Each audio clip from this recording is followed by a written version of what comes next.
El Observatorio de Venezuela de la Facultad de Estudios Internacionales, Políticos y Urbanos de la Universidad del Rosario presenta Esto no es una frontera, esto es un río. un espacio de discusión de los procesos políticos, económicos, sociales e internacionales relacionados con Venezuela, el país hermano. Así como de análisis de la integración e inclusión migratoria en Colombia. Sumérgete en este espacio de actualidad donde comprenderás por qué Esto no es una frontera, esto es un río.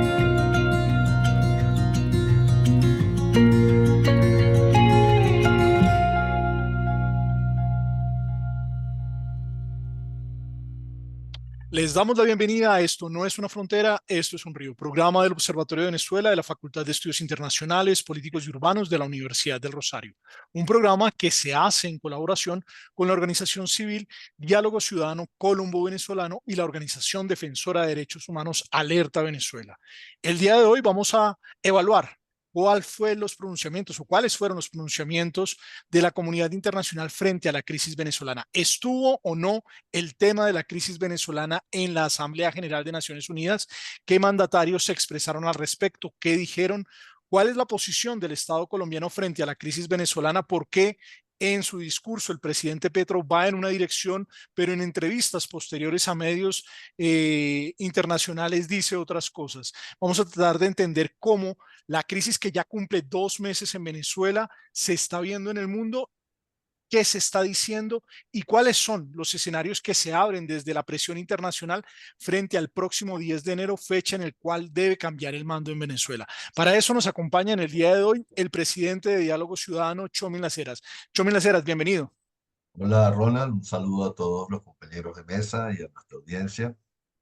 También nos acompaña la coordinadora de Alerta Venezuela, la profesora Ligia Bolívar. Profesora Ligia Bolívar, bienvenida. Muchas gracias, Ronald. Saludos a los compañeros de mesa y a quienes nos escuchan. Asimismo, la profesora María Clara Roballo, quien coordina el capítulo de migraciones al interior del Observatorio de Venezuela y es la investigadora principal de la bitácora migratoria. Profesora María Clara, bienvenida. Muchas gracias, profesor Ronald. Un saludo a mis compañeros y compañeras de mesa y a nuestra audiencia. También nos acompaña la investigadora adscrita, la profesora Alice López. Alice, bienvenida. Un saludo para todos los que nos acompañan y a mis compañeros de mesa. Y hoy también nos acompaña desde Caracas el profesor Antonio Delicio. Profesor Antonio, bienvenido. Buenas tardes a todos, saludos al equipo y a los escuchas. Empecemos por un primer balance. Inicio con Txomin Las Heras. Txomin, ¿cuál es tu primera aproximación a lo que sucedió en esta Asamblea General de Naciones Unidas? Se tenía mucha esperanza frente a pronunciamientos y generar presión frente al régimen venezolano, sobre todo porque hace 2 meses pues, se cometió el fraude del 28 de julio, el fraude electoral, y se esperaba que la comunidad internacional se pronunciara al respecto. ¿Te parecieron adecuados los pronunciamientos?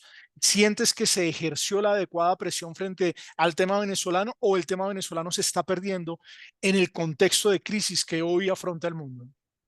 Bueno, Ronald, efectivamente el tema venezolano estuvo presente. Creo que estuvo presente enfocado básicamente en el contexto hemisférico, en el contexto americano. Digamos, más o menos la totalidad, digamos, de los jefes de Estado que asistieron, americanos, se pronunciaron desde el presidente Biden hasta el presidente Milei en el cono sur de América del Sur. Entonces, sí estuvo presente el tema, pero con un foco, digamos, básicamente americano, diría yo.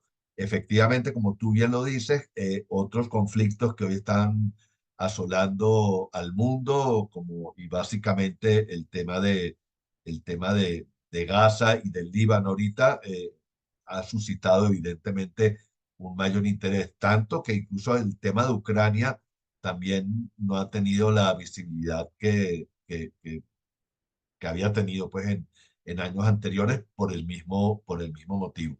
Pero sí creo que en el contexto americano sí hubo pronunciamientos importantes de mandatarios de América Latina. Creo que además fue mayoritario la presencia y los pronunciamientos a favor, digamos, de la opción democrática venezolana y los planteamientos, digamos, a favor de Maduro, pues creo que fueron minoritarios y por países y figuras muy contadas.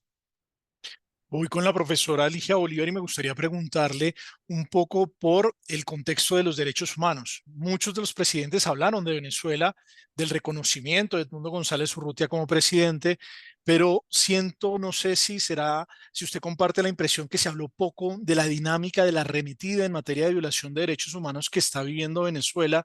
Se concentraron más en el tema político y en el reconocimiento al presidente electo que en el tema de los derechos humanos. Profesora Ligia Bolívar. Sí, en efecto, las referencias específicas al tema de derechos humanos en la Asamblea en general fueron muy pocas. Yo creo que quizás la más importante y de esas pocas estuvo la del presidente Boric de Chile, que afirmó, ¿no? Que cualquier persona, independientemente de su inclinación política, no podía ver la situación de derechos humanos de Venezuela, o no podía ignorar la situación de derechos humanos de Venezuela. No lo digo con esas palabras, pero más o menos por ahí estuvo la intervención. Ahora bien, no para justificar, pero sí para explicar un poco la razón de esto. También tiene que ver con el hecho de que, bueno, la Asamblea General es fundamentalmente el foro político por excelencia de Naciones Unidas, pero días antes se dio el debate interactivo en Ginebra sobre el último informe de la misión de establecimiento de hechos sobre Venezuela, y allí sí, por supuesto, porque es el foro fundamental en materia de derechos humanos. Allí sí hubo una referencia expresa de todos los países democráticos que intervinieron en relación a las consecuencias que ha tenido de represión, la respuesta, mejor dicho, represiva que ha tenido el gobierno venezolano en el marco de las protestas postelectorales, lo que eso ha significado para la población venezolana, medios de comunicación, defensores de derechos humanos, sociedad civil y por supuesto para los actores políticos que han tenido que salir del país también, ¿no? Entonces, quizás eso de alguna manera equilibra, pero igual habría sido deseable que hubiera referencias más explícitas al tema de los derechos humanos concretamente en la Asamblea General. Gracias, profesora Ligia Bolívar. Voy con la profesora María Clara Roballo, la profesora como coordinadora del tema de la bitácora migratoria, investigadora principal de este tema. Profesora María Clara, el tema migratorio estuvo presente en la Asamblea General de Naciones Unidas. Se habló de la migración, qué se dijo y particularmente el presidente colombiano, el presidente Gustavo Petro, abordó el tema migratorio siendo el país que está recibiendo el mayor flujo de población en condición de movilidad humana proveniente de Venezuela. Bueno, desde Colombia había muchas expectativas porque son varios los temas en los que se pudo haber abordado dentro del discurso de nuestro presidente Petro. Sin embargo, pues sabemos que allí hubo muchas ausencias al respecto. Faltó referencia hacia el tema migratorio, hacia el tema de democracia y derechos humanos, hacia el tema medioambiental, teniendo en cuenta que el próximo mes estaremos en la COP16 celebrando en Cali. O sea, allí quedaron muchas preguntas y efectivamente señalo o destaco la ausencia frente al tema migratorio, teniendo en cuenta que efectivamente en este momento los fenómenos de movilidad humana regionales son muy grandes, son muy complejos y justamente por parte de Estados Unidos también se han venido haciendo varias iniciativas para que se adelante un enfoque regional en donde además Colombia al parecer ha buscado tener ciertos liderazgos. Por ejemplo, ya va a ser el coordinador general de la Secretaría Permanente del Pacto de Los Ángeles. Y esto sin duda pues requerirá unos lineamientos claros y pues se hubiera esperado que en ese discurso, al menos en alguna parte, se dieran algunas luces y pues hacia allí no hubo nada, sin contar además lo que se ha venido diciendo, que tampoco hubo una postura del gobierno colombiano frente a la progresiva autoritarismo y represión que está viviendo Venezuela pues en el último año. Gracias, profesora María Clara. Voy a Europa, voy con la investigadora adscrita Alice López. Profesora Alice, ¿cuáles fueron los principales pronunciamientos desde los países europeos en la Asamblea General de Naciones Unidas? Y si, teniendo en cuenta la agenda europea, ¿se abordó o no el tema de Venezuela? Sí, Ronald, como bien dices, durante la de Naciones Unidas, más de 31 países hicieron un llamamiento a la defensa de la democracia respecto a Venezuela y las elecciones del 28 de julio. Algunos de los países europeos que se mencionaron y hicieron con mucho más hincapié fue Reino Unido, España, Italia y Alemania. Y a mí me gustaría, bueno, primero empezar contándoles en el caso de español, qué fue lo que se hizo allí el llamamiento. En este caso asistió Pedro Sánchez, el presidente de gobierno, el cual empezó su discurso hablando sobre la lucha de la desinformación, los bulos y el auge de la ultraderecha que aparece en el mundo occidental. Es verdad que cuando hizo foco hacia el caso venezolano, reclamó la necesidad de que el gobierno venezolano frene el acoso hacia los líderes de la oposición y aquí pues se hizo muy claro ese guiño que hacía hacia la situación de Edmundo González, que como bien sabemos ha sido asilado en el territorio español. Asimismo, aceptó la victoria de la oposición y esa hermandad que existe entre España y Venezuela y una vez más, pues proclamó que la solución para Venezuela debe existir cuando el gobierno y la oposición se reúnan y consigan desde fuera, con el apoyo de la comunidad internacional, seguir abogando y que exista una transición hacia la democracia. A su vez, bueno, fue un poco negativo respecto a esa preocupación de que en el mundo no dejan de salir problemáticas, diferentes guerras y en vez de existir procesos en donde la paz se refleje mucho más. En ese mismo camino, Alemania, Reino Unido e Italia abogaron por la restauración de instituciones democráticas y solicitaron la liberación de los detenidos, ya que sienten que han sido silenciados respecto a la inconformidad política que se vive en el país. Aquí es cierto que Europa pues habló de otros conflictos que existen actualmente abiertos como el de Ucrania, Israel, Líbano y Palestina, que les afectan directamente en temas económicos, en los acuerdos, todo lo que son las relaciones políticas y diplomáticas y la movilidad. También hablaron sobre la migración originaria de África, que realmente pues aboga y que afecta a estos países más directamente. Otras intervenciones ya fuera de Europa que son importantes tener en cuenta son la de Biden, en donde el presidente de Estados Unidos abogaba de que el mundo sabe la verdad respecto a las elecciones del pasado 28 de julio, y otras un poco más contundentes como la de Boric, el presidente de Chile, que sin ningún filtro llamó dictadura y que estas elecciones habían sido robadas por Nicolás Maduro, además de esa incapacidad que siente como gobierno de no poder recibir a más inmigrantes. Este mismo discurso debe haber sido muy encaminado con el de Petro, pero pues no fue así, así como lo decía la profesora María Clara, que dejó problemáticas a un lado, habló de otras problemáticas incluso muy distantes para él y dejó por fuera el tema migratorio, el conflicto, la desigualdad, el paso del Darién y la política directa con Venezuela, que son asuntos que realmente son el auge de las noticias en Colombia.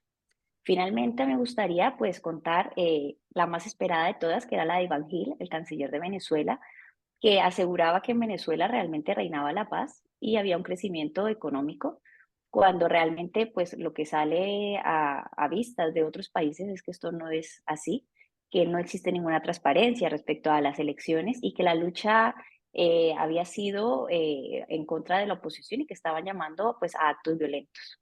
Finalmente, lo más grave fue que llamó a Estados Unidos y a la Unión Europea como un líder que estaba a favor de un golpe de Estado y finalmente dijo que, textualmente le voy a citar, en las próximas semanas iba a presentar pruebas de lo ocurrido y que iban a ser tan contundentes que iba a sorprender al mundo, por lo que realmente debemos estar pues muy pendientes para ver cuáles son esas pruebas y qué es lo que van a presentar como gobierno. Gracias, Alice. Pues no es el único caso en el cual se esperan pruebas en Venezuela. En Venezuela han anunciado pruebas de casi todo, menos de los resultados que supuestamente le dieron la victoria a Nicolás Maduro. Son las únicas pruebas que no anunciaron y que no van a presentar.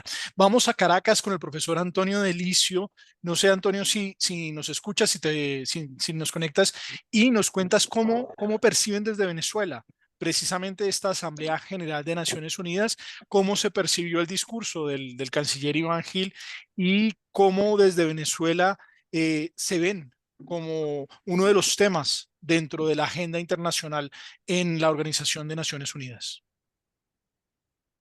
Bien, la verdad que bueno, la posición oficial venezolana eh, los, los ciudadanos consideramos que, bueno, está completamente desfasada, ¿no? De lo que se siente en el país.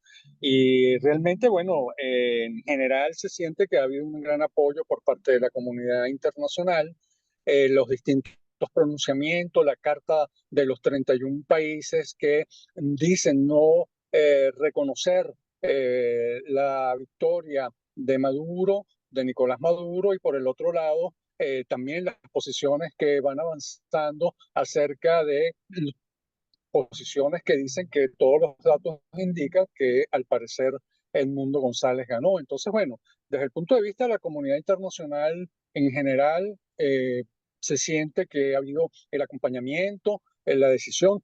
Fuera de lo dicho en las Naciones Unidas, particularmente llama la atención, por ejemplo, la posición del candidato por el Frente Amplio Uruguayo, donde además de hablar de una dictadura como la que se está consolidando en Venezuela, dice que es desoccidentalizante. La verdad es que es un término que por primera vez oímos boca de afuera, por gente de afuera. Siempre hay un temor en Venezuela acerca de las posiciones que nos están acercando cada vez más a posiciones como lo de los países árabes, los países autoritarios del Asia, pero que nos distancia bastante de las posiciones en América Latina, tanto de la derecha como de la izquierda. Yo creo que el pronunciamiento ha sido bien claro por parte de factores importantes de la izquierda latinoamericana, empezando por el mismo presidente Petro, Lula, y bueno, esperemos la reunión que van a tener en la toma de posición de la nueva presidenta de México. Y ahí, bueno, desde el punto de vista del escenario internacional, creemos que efectivamente hay un posicionamiento muy claro con respecto, como dice Biden, ya todos sabemos lo que pasó en Estados Unidos, y eso es algo, bueno, que en Venezuela venimos repitiendo, lo que no ha sido y un poco lo que se decía anteriormente, el problema de la manera como ha venido siendo reprimida la oposición, las organizaciones de la sociedad civil, está afectando lo que puede ser la presión interna que debería estar acompañando esa presión internacional. Gracias, profesor Antonio Delicio. A mí me preocupa el discurso del presidente Gustavo Petro en la Asamblea. En el marco de ese discurso, el presidente Petro equipara la situación de Venezuela con la situación de Cuba y los llama países rebeldes a estos dos estados que no podemos negar son dictaduras. Particularmente preocupa porque el presidente Gustavo Petro tiene simpatías por el Estado cubano, lo considera un país que ha apoyado a Colombia en sus diferentes procesos de paz, que ha sido importante para que Colombia pueda llegar a buen puerto en muchas de las negociaciones que incluso todavía siguen adelante, y preocupa porque esa cercanía que tiene el presidente y que tiene el sector de la Colombia humana hacia Cuba no se puede transferir directamente al régimen de Nicolás Maduro. Con esto hay que tener muchísimo cuidado porque en Venezuela la situación y los efectos para Colombia son mucho peores. Creo que el presidente, al equiparar estos dos gobiernos, está tratando de darle un mensaje, un espaldarazo,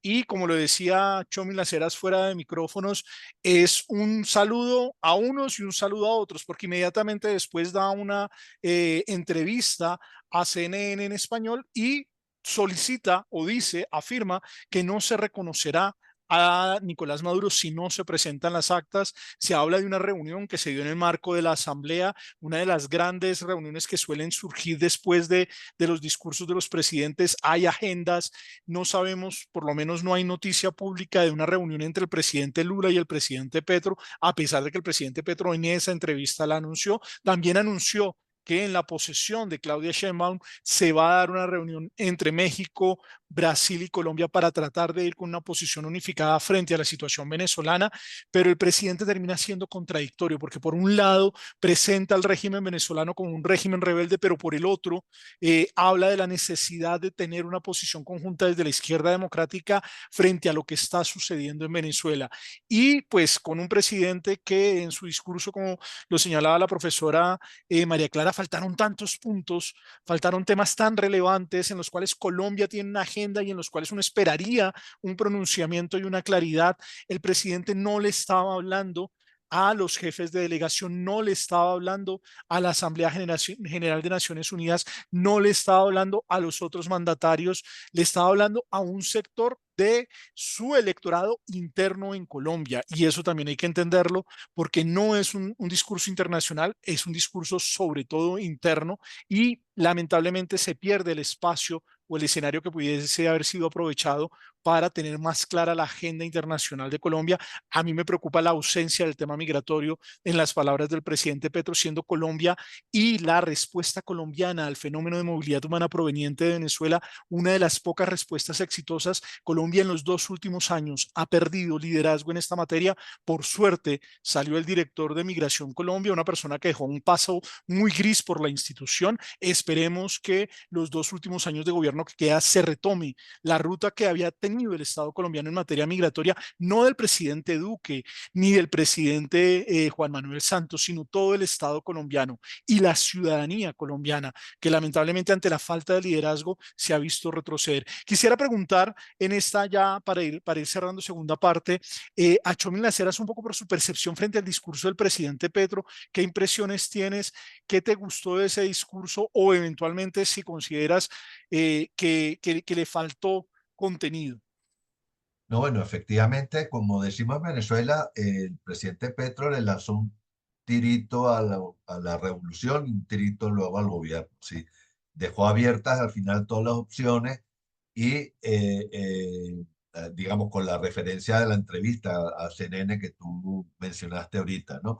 Entonces, eso genera un clima de mucha incertidumbre respecto a cómo Colombia va a terminar reaccionando en relación con el caso de Venezuela. Si realmente es difícil determinar qué es lo que va a hacer porque el gobierno está jugando, el gobierno colombiano está jugando a dos aguas, pues indudablemente, ¿no? Entonces, a mí más bien me pareció muy preocupante y en relación con Venezuela, la verdad es que no veo nada positivo, aunque efectivamente el segundo pronunciamiento que hace pues un pronunciamiento, digamos, más favorable, ¿no? En el sentido de decir que no se va a reconocer, ni Brasil ni Colombia van a reconocer a un gobierno de Maduro si no presenta las actas. Pero, claro, si también dice previamente que el gobierno venezolano y Venezuela son unos resistentes ante los poderes hegemónicos del mundo, pues bueno, y no hace ninguna mención al tema de los derechos humanos que se están violando de manera generalizada en el país, pues bueno, nos quedamos con esa situación tan embarrada. La profesora Ligia Bolívar, coordinadora de Alerta Venezuela, tiene un comentario sobre el papel de Guterres. Profesora Ligia. Sí, quizás más que sobre el papel de Guterres, sobre cómo se abordó el informe del panel de expertos de Naciones Unidas que visitó Venezuela para realizar observación electoral.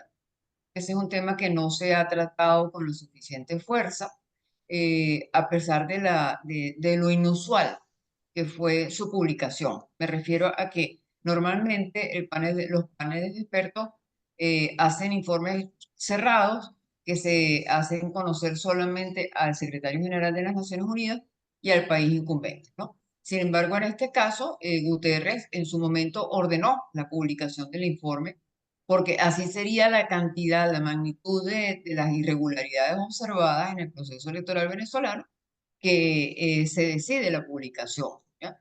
Sin embargo, esto se quedó allí, o sea, esto no ha tenido mayores consecuencias y creo que es una pérdida de oportunidad por parte de los estados y de Guterres en no haber enfocado parte de sus reflexiones en la Asamblea General al significado de este informe, al significado de que se haya hecho público y de las consecuencias que eso debería traer frente a la comunidad internacional. Entonces, como que no ha tenido mayores consecuencias, mayor efecto, mayor impacto, siendo que se trata, como digo, de una cuestión absolutamente inusual.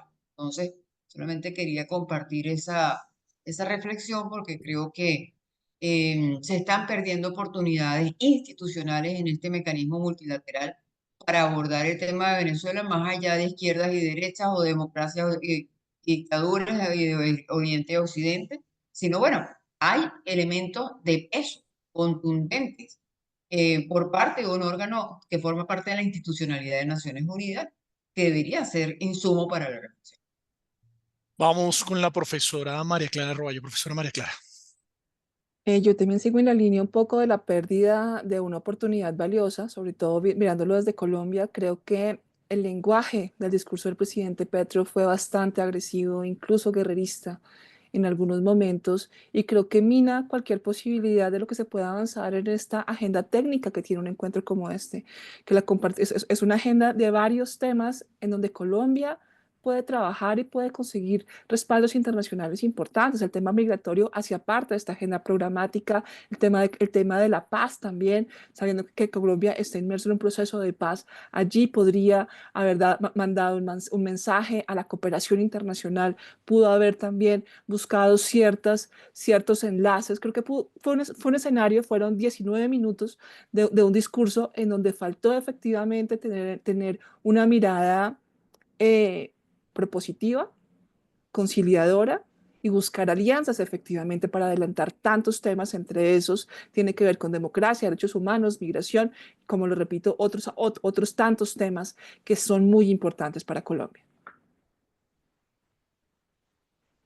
Sí, María Clara, como tú dices, también es cierto que Petro pues, jugó un papel doble donde su discurso fue dar a todos y a ninguno, porque apostó por la lucha de guerras muy distantes, cuando Colombia existen grupos armados que siguen perturbando la paz del país, y habló de los niños pues, que son víctimas del conflicto, olvidando por completo los que están dentro del país, todos aquellos que sufren esa falta de derechos humanos, las problemáticas de desnutrición, la mortalidad, temas de educación y salud, además de todos estos niños venezolanos que deciden migrar no acompañados y son víctimas de violencia, abusos, trata de personas y que están siendo ignorados realmente por la sociedad colombiana.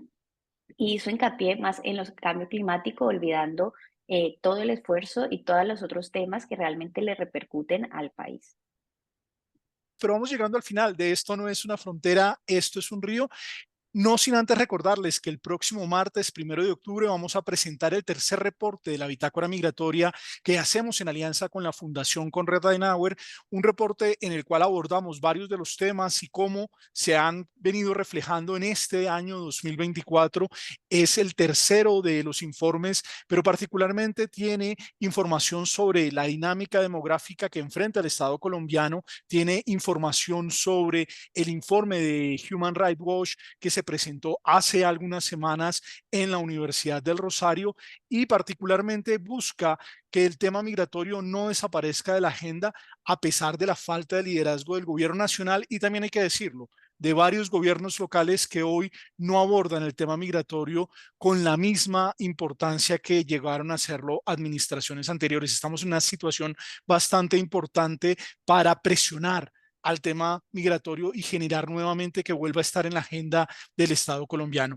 En los controles, como siempre, nos acompañó Nelson Duarte, en la dirección de la emisora de la Universidad del Rosario, Mario Castro. Los dejamos con la segunda parte de Esto no es una frontera, en el cual desde Conversaciones entrevistamos a la profesora Lina María, en la cual se aborda cómo el conflicto armado también tiene como víctimas a la población en condición de movilidad humana, y también en la otra orilla del profesor Antonio Delicio, donde nos hace el resumen de los principales hechos y eventos acaecidos en Venezuela, el país hermano. Esto no es una frontera, esto es un río. El Observatorio de Venezuela de la Facultad de Estudios Internacionales, Políticos y Urbanos de la Universidad del Rosario presentó Esto no es una frontera, esto es un río. Un espacio de discusión de los procesos políticos, económicos, sociales e internacionales relacionados con Venezuela, el país hermano. Así como de análisis de la integración e inclusión migratoria en Colombia. Sumérgete en este espacio de actualidad donde comprenderás por qué esto no es una frontera, esto es un río.